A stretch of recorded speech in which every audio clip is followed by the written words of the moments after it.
नमस्कार साथियों, मैं आपका मित्र आशीष तायल WCL संवाद की इस कड़ी में आपको मिलवाने जा रहा हूं JNARDDC के निदेशक डॉक्टर अनुपम अग्निहोत्री सर के साथ।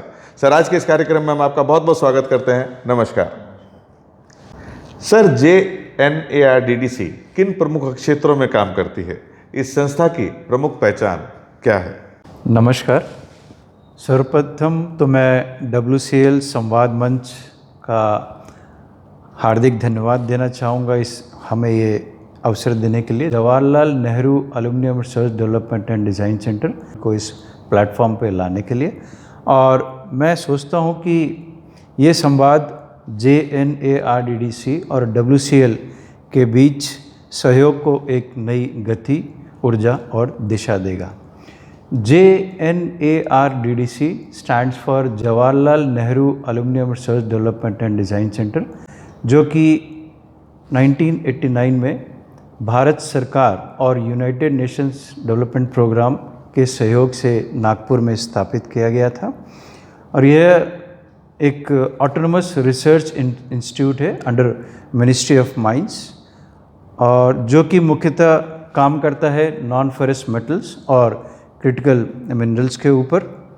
हम देखें, जवाहरलाल नेहरू रिसर्च इंस्टीट्यूट है जो कि मुख्यतः अप्लाइड रिसर्च पर काम करता है, न कि थ्योरेटिकल रिसर्च पर, जिसमें कि हम लोग प्रोसेस इनोवेशन पे काम करते हैं, पायलट स्टडीज़ करते हैं और कोशिश करते हैं कि जो टेक्नोलॉजीज़ भारत में इंपोर्ट हो रही हैं कि नॉन फेरस मेटल्स के एरिया में, उनको इंडिजनाइज करें, उनका लो कॉस्ट सोल्यूशन प्रोवाइड करें, और नॉन फेरस और क्रिटिकल मिनरल्स के क्षेत्र में जो भी टेक्नोलॉजी को डेवलप कर सकते हैं उसमें सहयोग करें।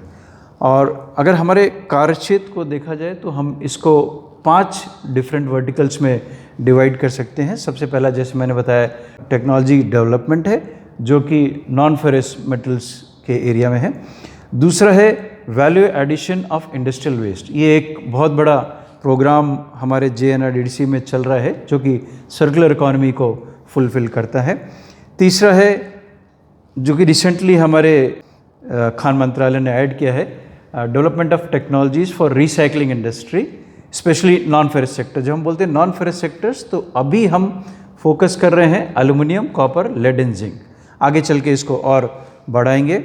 चौथा वर्टिकल है critical mineral identification and extraction, जो कि भारत ने पूरे ग्लोब की डिमांड है कि क्रिटिकल मिनरल्स को जितना ज़्यादा से ज़्यादा हम सोर्स कर सकते हैं किया जाए।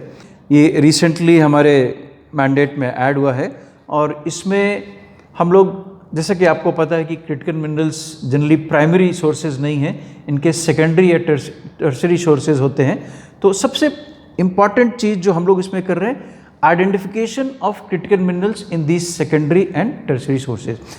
आज IBM के साथ हमारा प्रोग्राम चल रहा है कि जिसमें कि हम एनालिसिस कर रहे हैं जितने भी ओवरबर्डन है, टेलिंग्स है, प्रोसेस वेस्ट है, उसमें ये क्रिटिकल मिनरल्स को ढूंढने का बहुत बड़ा काम चल रहा है। और हमारे पास बहुत अच्छे प्रोजेक्ट हैं जिसमें कि हम एक कदम आगे बढ़ चुके हैं। आइडेंटिफिकेशन के अलावा हम एक्सट्रैक्शन पे भी काम कर रहे हैं, जैसे लिथियम हुआ, निकल हुआ, नायोबियम हुआ, टैंटलम हुआ। इन सब क्रिटिकल मिनरल्स पे हमारे यहाँ एक्सट्रैक्शन लेवल पे काम चल रहा है, जो कि कोलैबोरेटिव प्रोजेक्ट्स हम लोग JNARDDC में कर रहे हैं। And last but not least is advance analytical and metallurgical testing services, जो कि एल्युमिनियम एंड नॉन फेरस तक ही नहीं सीमित है, इसमें सारे मिनरल्स कवर करते हैं when it comes to the testing and services. इसमें सारे मिनरल्स कवर है। स्पेशली मैं आपको बताना चाहूँगा कि कोल का बहुत बड़ा काम टेस्टिंग और एनालिसिस का JNARDDC को मिला हुआ है। भारत सरकार ने JNARDDC को रेफरी लैब करके नॉमिनेट किया है, और इसमें हमारे पास कोल टेस्टिंग और एनालिसिस की हम बोल सकते हैं कि बहुत बड़ी एक लैब डेवलप की है। शुरू में जब ये लैब स्टैब्लिश की थी तो सिर्फ हम प्रॉक्सिमेट एनालिसिस तक ही सीमित थे।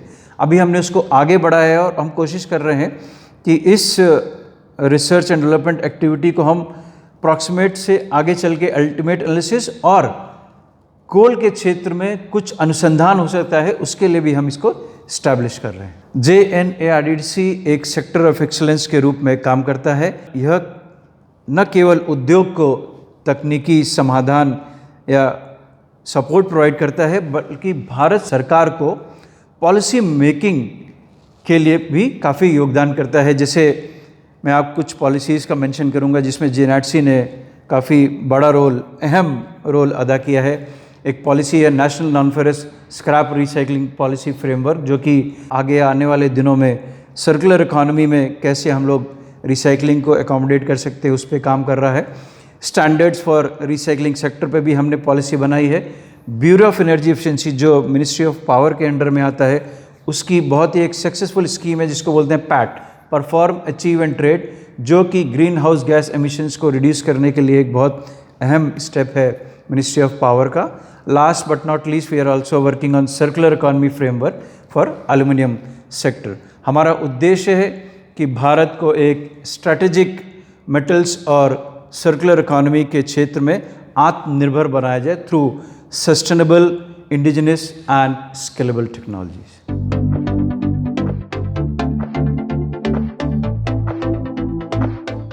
सर, आज के समय में हमारे देश का एल्युमिनियम उद्योग में क्या स्थान है?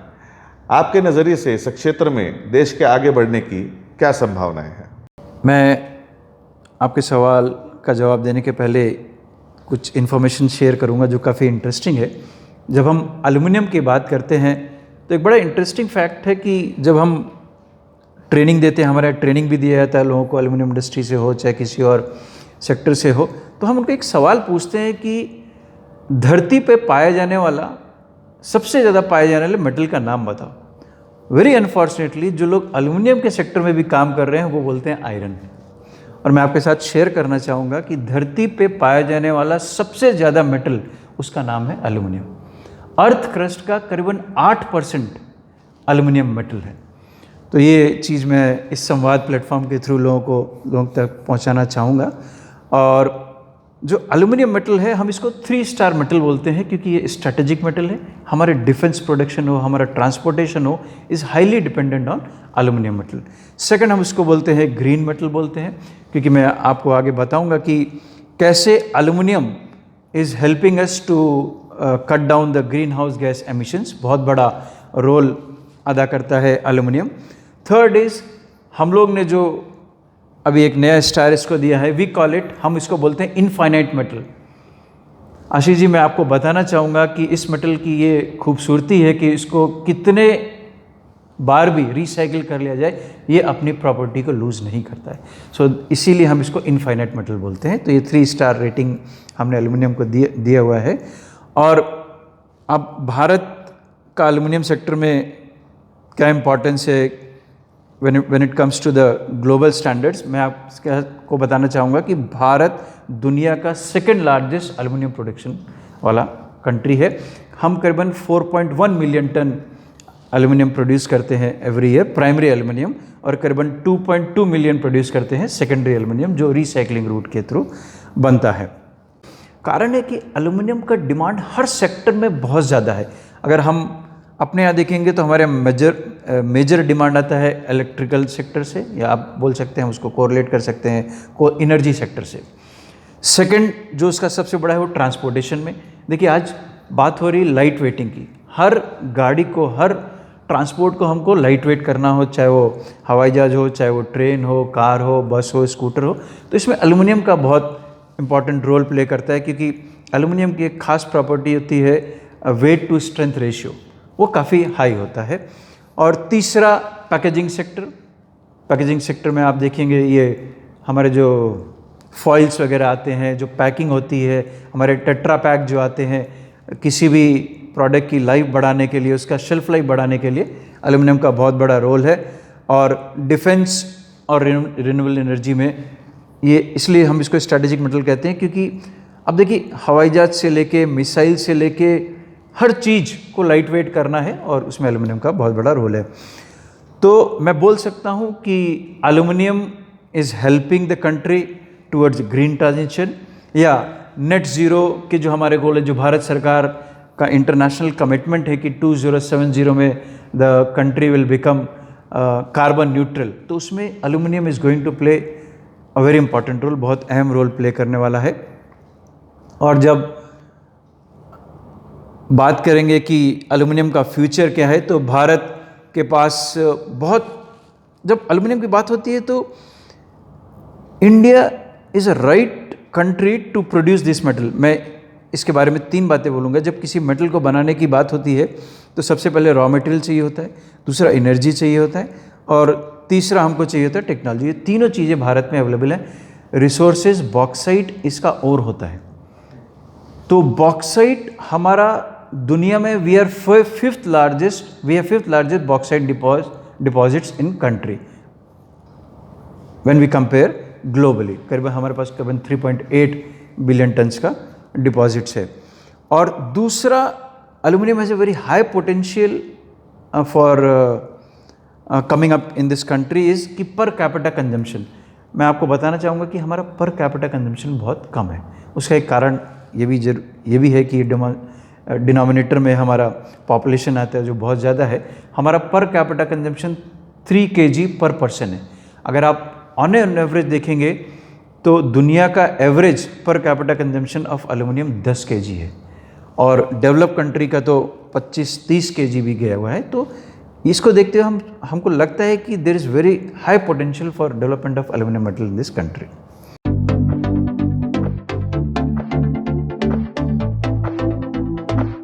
सर, WCL जैसी कोयला कंपनी को JNRDDC किस तरह का तकनीकी सहयोग प्रदान कर सकता है? तकनीकी या अन्य क्षेत्रों में JNRDDC के साथ मिलकर आगे बढ़ने की संभावना को आप किस तरह से देखते हैं? आशीष जी, मैं बताना चाहूँगा, चूँकि नाम हमारा Jawaharlal Nehru aluminium research development and design centre है, बट हमारा जो कार्य है वो एल्यूमिनियम तक सीमित नहीं है। एल्यूमिनियम के अलावा हम, जैसे मैंने बताया, हम वेस्ट यूटिलाइजेशन पे काम करते हैं, हम क्रिटिकल मिनरल एक्सट्रैक्शन पे भी काम कर रहे हैं, और इंडस्ट्रियल बाय प्रोडक्ट्स से वैल्यूबल रिकवरी पे भी हमारे कई अच्छे प्रोजेक्ट जो कि पायलट स्केल तक पहुंच चुके हैं, उस पर हम काम कर रहे हैं। चूँकि मेरा ये मानना है कि WCL और JNRC दोनों नागपुर आधारित संस्थान हैं। तो JNRC WCL के लिए एक एक्सटेंडेड रिसर्च फैसिलिटी की तरह आगे आने वाले दिनों में काम कर सकता है। तो इस प्लेटफॉर्म के माध्यम से मैं WCL के मैनेजमेंट को गुजारिश करूंगा, अनुरोध करूंगा कि अपने टेक्निकल दुखों को हमारे साथ शेयर करें, और हम कोशिश करेंगे कि उन दुखों पे हम कार्य करें, उन दुखों पे हम शोध करें और उनको इसका सॉल्यूशन प्रोवाइड करें। अगर संभावित सहयोग जो मैं सोच सकता हूँ WCL के साथ हो सकता है कि माइन टेलिंग से, जो कि एक बहुत इम्पॉर्टेंट रिसोर्स होने वाला है क्रिटिकल मिनरल्स के लिए। सो माइन टेलिंग से क्रिटिकल मिनरल्स की recovery, waste to wealth demonstration projects पे हम उनके साथ काम कर सकते हैं, अगर वो हमारे साथ शेयर करें कि what are the waste being generated there. और सर्कुलर इकोनॉमी, जो कि आज का बज़वर्ड है, जो कि हर भारत सरकार बहुत तेज़ी से इसको आगे बढ़ाने के लिए लगी हुई है, तो circular economy and green mining innovation पे भी हम WCL के साथ काम कर सकते हैं। हमारा मानना है कि माइनिंग मेटलर्जी सेक्टर जो विदर्भ क्षेत्र में है, इसको हम एक बड़ा इनोवेशन इकोसिस्टम हब बना सकते हैं।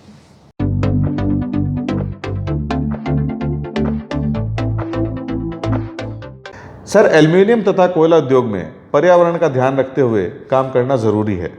कार्बन उत्सर्जन को कम करने की दिशा में JNARDDC कौन से नए कदम उठा रही है?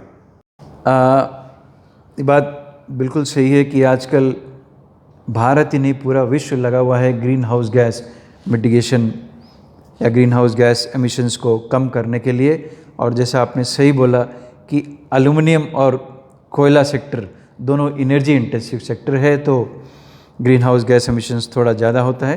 तो मैं आपके साथ शेयर करना चाहूँगा कि मिनिस्ट्री ऑफ पावर के अंडर में एक ऑटोनमस बॉडी है, bureau of energy efficiency BEE, जो हमारे प्रोडक्ट को स्टार रेटिंग देती है, एनर्जी स्टार रेटिंग देती है। वो हम उनके साथ काम कर रहे हैं, और एक रोड मैप तैयार किया गया है decarbonation of aluminium sector.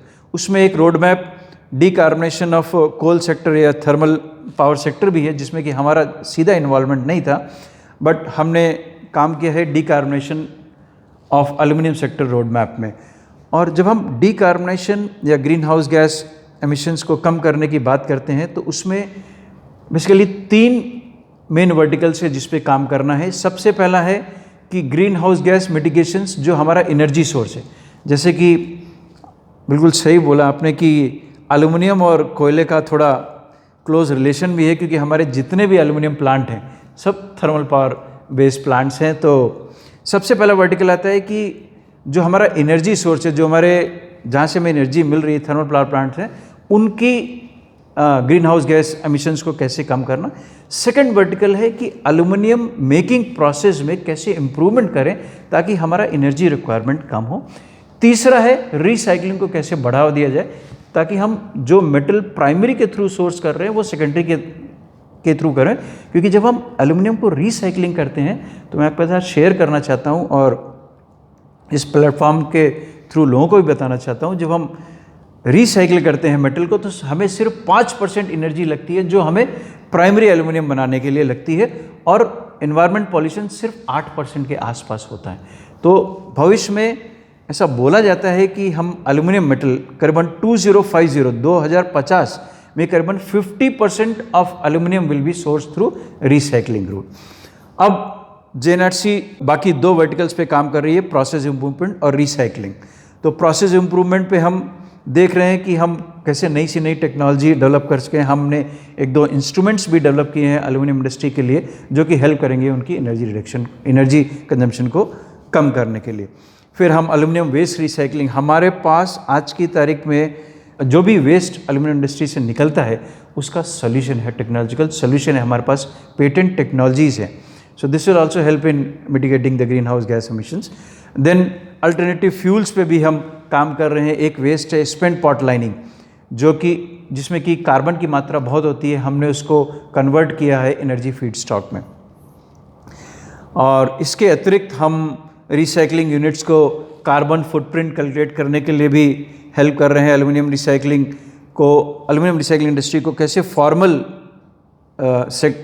Sector में कन्वर्ट कर सकते हैं ताकि वो टेक्नोलॉजी और एनर्जी पर खास ध्यान दें।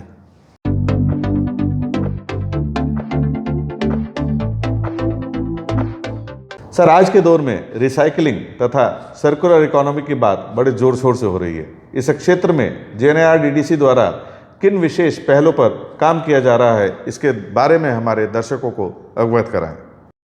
बिल्कुल सही बात है। आज न केवल भारत, पूरी दुनिया सर्कुलर इकोनॉमी की तरफ प्रोग्रेस कर रही है।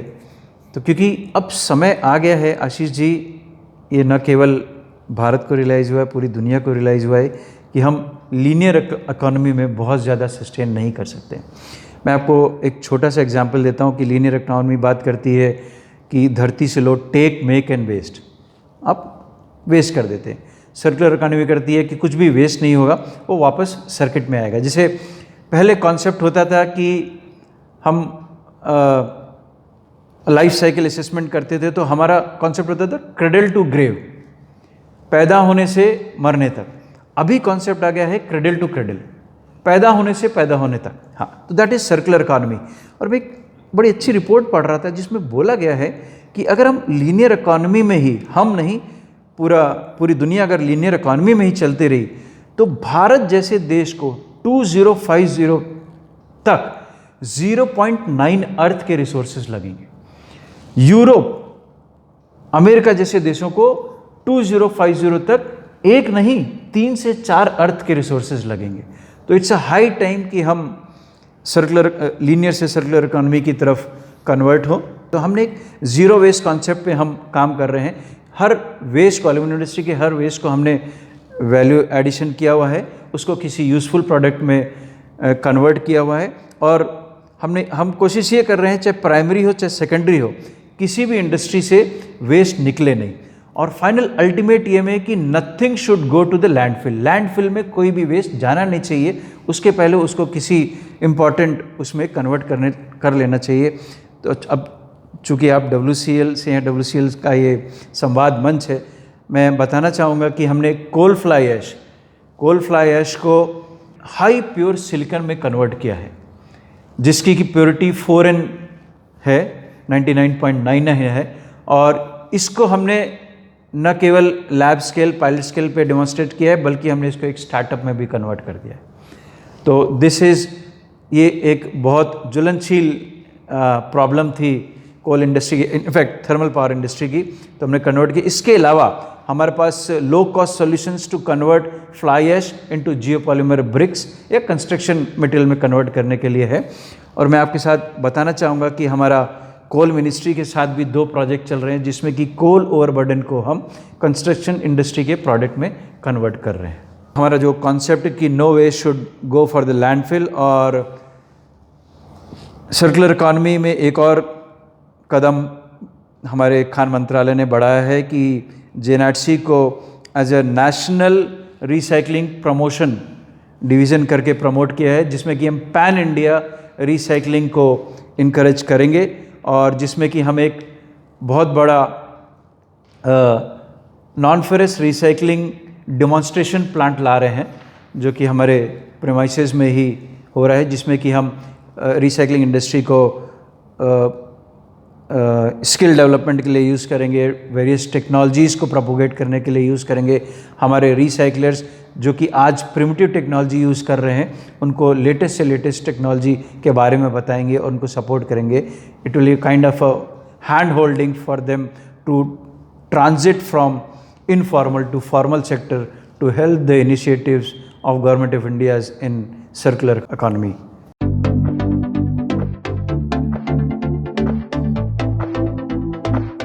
सर, आपके करियर की अब तक की सबसे बड़ी खास उपलब्धि क्या रही? WCL संवाद मंच के माध्यम से आप युवा पीढ़ी को क्या संदेश देना चाहेंगे? आशीष जी, उपलब्धियों की बात करें तो मेरा 10-11 साल हो गए इस सेंटर में। उपलब्धियां तो बहुत थी, बट मैं 3 के बारे में जिक्र करना चाहूँगा। सबसे पहला कि हमारा एफर्ट था JNRC को सेल्फ सस्टेनेबल ऑटोनोमस बॉडी बनाना। ये खुद में एक एग्जाम्पल है कि भारत सरकार के अंडर में एक ऑटोनोमस बॉडी है जो कि कोई भी सैलरी सपोर्ट भारत सरकार से नहीं लेती है। ये एक सेल्फ सस्टेनेबल इंस्टीट्यूशन है, रिसर्च इंस्टीट्यूशन है, और हम कोशिश कर रहे हैं कि आगे आने वाले 5 साल में ये एक कॉमर्शियल R&D सेंटर बन जाए। दूसरा, ये जैसे हमने बताया 1989 में सेटअप हुआ था, वहाँ से लेके हमारे डायरेक्टरशिप लेने तक 2014 में बहुत सारे काम हुए, बट फॉर्चुनेटली और अनफॉर्चुनेटली वो they were not able to be converted into a pilot, semi pilot और अ कमर्शियल एक्टिविटी। तो हमारा सारा फोकस रहा था 2014 के ऑनवर्ड्स कि हम जितने भी हमारे पेटेंट्स हैं, जितने भी हमारे पायलट प्रोजेक्ट्स हैं, उनको कमर्शलाइज़ किया जाए। तो उस फील्ड में भी हम बहुत सक्सेस हुए हैं। मैं कुछ एग्जांपल देना चाहूँगा कि जैसे हमने आपको पहले बताया कि CFA जो कोल फ्लाई ऐश को हमने एक स्टार्टअप में कन्वर्ट कर दिया है। स्पेंट पॉट लाइनिंग एक बहुत हैज़ार्डस वेस्ट होता है एल्यूमिनियम इंडस्ट्री का, उसका एक कमर्शियल प्लांट लगा हुआ है उड़ीसा में, संबलपुर में। हमने जो प्राइमरी और सेकेंडरी दोनों का एक वेस्ट होता है ड्रॉस करके, उसको भी हमने सोल्यूशन प्रोवाइड किया है, and that technology is being used secondary sector में, रिसाइकलर्स यूज़ कर रहे हैं। तो लैब से लैंड तक का जो हमारा प्रयास रहा है, वो हमारी एक काफ़ी अच्छी उपलब्धि रही है हमारी ये 11 साल के कार्यकाल में। और तीसरी जो मैं बोलूँगा कि हम चाहते थे कि JNRC की विजिबिलिटी न केवल नेशनल लेवल पे ज़्यादा हो, इंटरनेशनल लेवल पे उठे। तो उस फील्ड में भी हम, उस एरिया में भी काफ़ी सक्सेसफुल हुए हैं। आज हम जो टेक्नोलॉजी लगा रहे हैं, नॉन फेरस रिसाइकलिंग का डेमोन्स्ट्रेशन प्लांट लगा रहे हैं, वो जापान की टेक्नोलॉजी है। तो जापान के साथ हमारा MOU हुआ है, they are giving a technology. दूसरा, हम यूक्रेन के साथ एक गैलियम जो कि एक क्रिटिकल मिनरल है, उसके लिए भी एक डेमोन्स्ट्रेशन प्लांट लगा रहे हैं। गैलियम की रिकवरी बेयर लिकर से होती है, तो इंटरनेशनल लेवल पे। थर्ड, हम आज हमारे प्रोजेक्ट चल रहे हैं UAE के साथ, हमारा एक MOU हुआ है जिसमें कि हम उनको अलुमिना जो कि एक इंटरमीडिएट प्रोडक्ट होता है जब हम बॉक्साइट से एल्यूमिनियम बनाते हैं, उसके लिए हम उनको एक टेक्नोलॉजिकल सर्विसेज प्रोवाइड कर रहे हैं। दुबई की कंपनी है जो कि अपने वेस्ट, एल्यूमिनियम इंडस्ट्री के वेस्ट के सोल्यूशन के लिए हमारी तरफ हमारे साथ एक MOU किया हुआ है, तो इंटरनेशनल फोरम पे भी हमारा काफ़ी विजिबिलिटी बढ़ गई है। तो मैं ये 3 उपलब्धियों के बारे में आपको बताया। और युवाओं के लिए मैं आज बोलूँगा कि भारत पॉसिबिलिटीज़ और अपॉर्चुनिटीज़ का देश है। इतना वाइब्रेंट भारत हमने पहले कभी नहीं देखा। तो आपके पास यदि 3 C हैं, C जो इंग्लिश का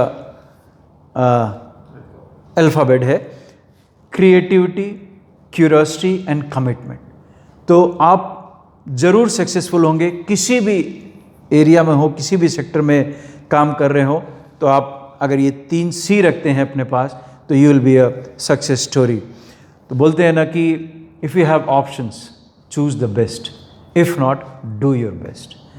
तो ये एक हमने अपने जीवन में ट्राई किया था जब भारत सरकार ने बोला था कि अब हम आपको सैलरी सपोर्ट नहीं देंगे और आपको सेल्फ सस्टेनेबल होना है, तो हमारे पास कोई ऑप्शन नहीं था। So what we thought will do our best to sustain through those difficult times.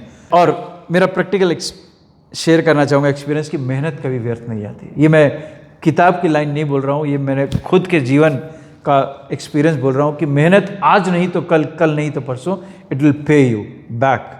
So last एक लाइन बोलना चाहूँगा कि सब लोग बात करते हैं कि इस दुनिया में सबसे बड़ा सुख क्या है, तो हमारा एक टैग लाइन रहा है। हम लोग साइकिलिस्ट भी हैं, हमने अभी कश्मीर से कन्याकुमारी साइकिल चलाई थी 6 दिन में, तो उसमें हमारा टैग लाइन रहा है कि सेहत ही दुनिया का सबसे बड़ा सुख है। तो आप अपनी सेहत का ध्यान रखिए। और इस इंडस्ट्रियल रिवॉल्यूशन 4.0 और अमृत काल में मैं 2 लाइन बोलना चाहूँगा अपनी युवा पीढ़ी के लिए कि ज़िंदगी की असली उड़ान बाकी है, ज़िंदगी की असली उड़ान बाकी है, ज़िंदगी के कई इम्तिहान बाकी हैं, अभी तो नापी है मुट्ठी भर ज़मीं आपने, अभी तो पूरा आसमान बाकी। धन्यवाद, धन्यवाद आशीष जी हमको ये अवसर देने के लिए। Thank you sir. आज के इस कार्यक्रम में आप हमारे साथ उपस्थित हुए, आपने बहुत ही महत्वपूर्ण जानकारी, अपने अनुभव हमारे कोयला परिवार के साथ साझा किए, इसके लिए हम आपका धन्यवाद करते हैं। नमस्कार। साथियों, WCL संवाद कार्यक्रम को आपने खूब सराहा, ढेर सारा प्यार दिया। इस कार्यक्रम को और अच्छा बनाने के लिए हम आपके सुझाव निरंतर आमंत्रित करते हैं। नमस्कार।